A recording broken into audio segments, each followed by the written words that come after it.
we begin, as you might expect, with this story of the U.S. and China and the tensions between the two superpowers.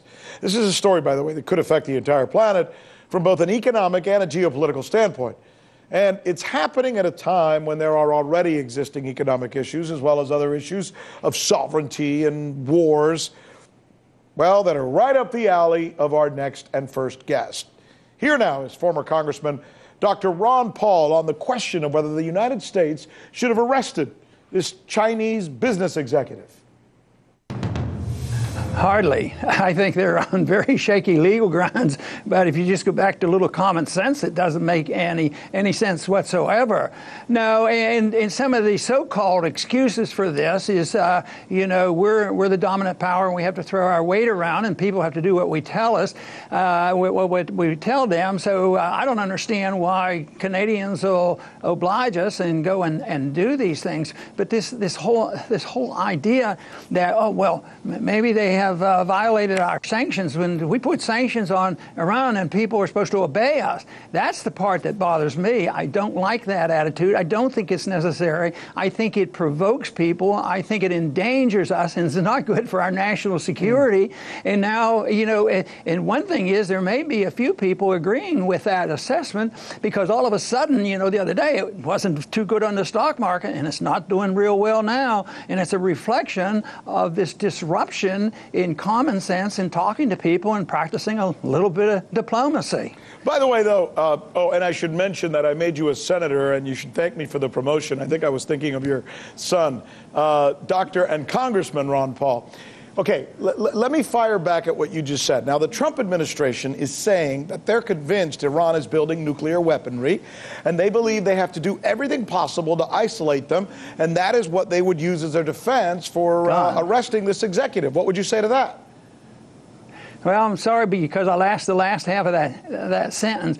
I think I heard bringing up the question of whether Iran is building a nuclear weapon. Well, if you're concerned about it, I would think that one would endorse the agreement, imperfect as it was. At least the Iranians were never proven that they didn't obey the treaty of reducing and refusing to build a nuclear bomb.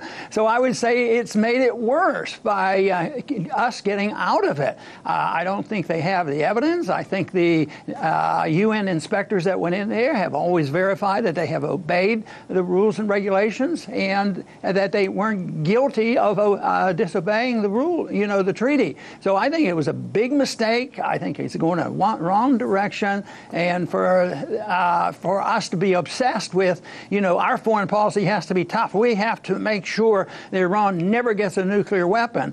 Well, I think what's happened here in the last 6 months is actually accelerating their desire or their need to have a nuclear weapon. So I find that foreign policy of interventionism not worth much. I think it's very dangerous. Let me switch topics if we can. We've now been at war with Afghanistan for more than 17 years.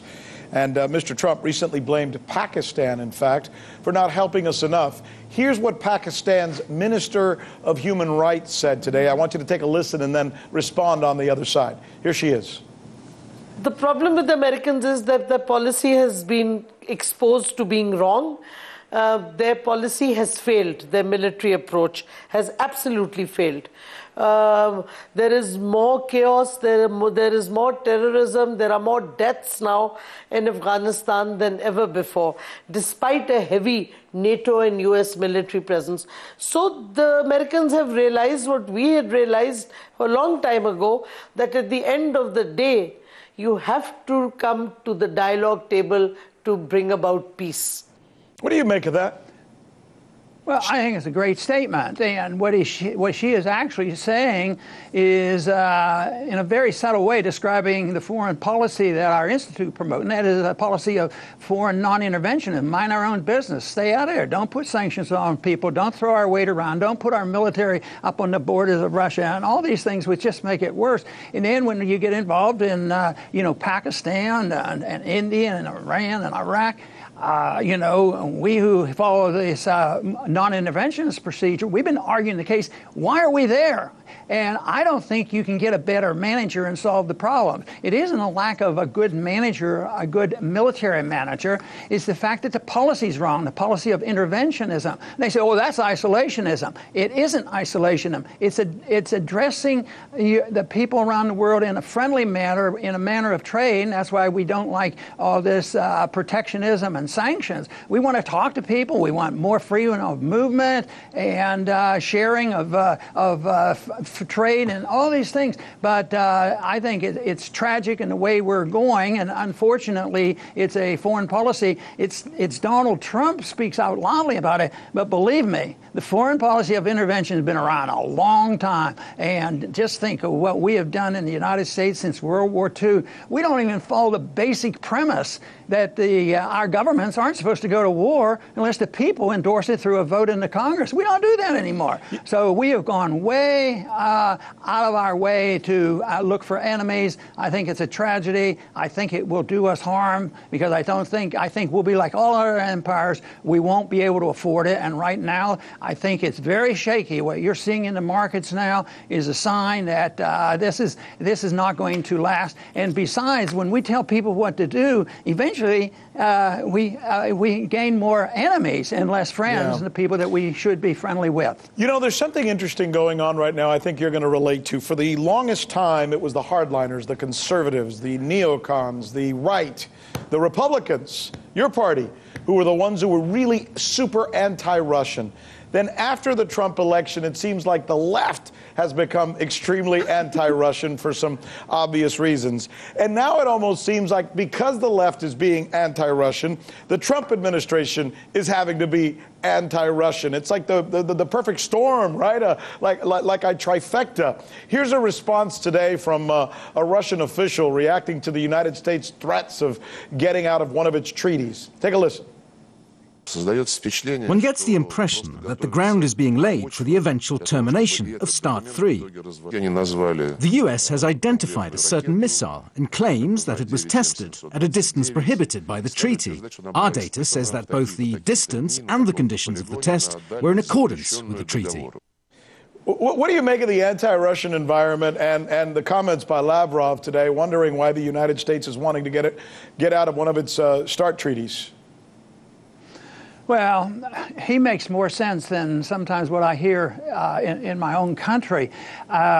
Because we just don't need to be doing those kind of things and not going around and provoking and being involved. I think it's tragic about what NATO's doing in Eastern Europe. This is a problem.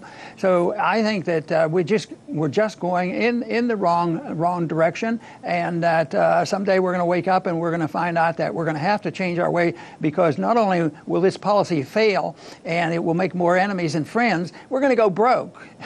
Technically, we're already broke, but someday they're going to give up on us as a powerful nation. Now we have the military and the financial power, and we have no sense that we have some responsibilities to at least be reasonable in dealing with other nations. We're just going around to show them how tough we are. But I'll tell you what, we should be more cautious, and that is why the Institute for Peace and Prosperity that I have works for trying to find some peaceful solutions, and one of non-intervention and openness and travel and talking to people. I used to talk in the presidential campaign. You know, there are a lot of diplomats in our State Department.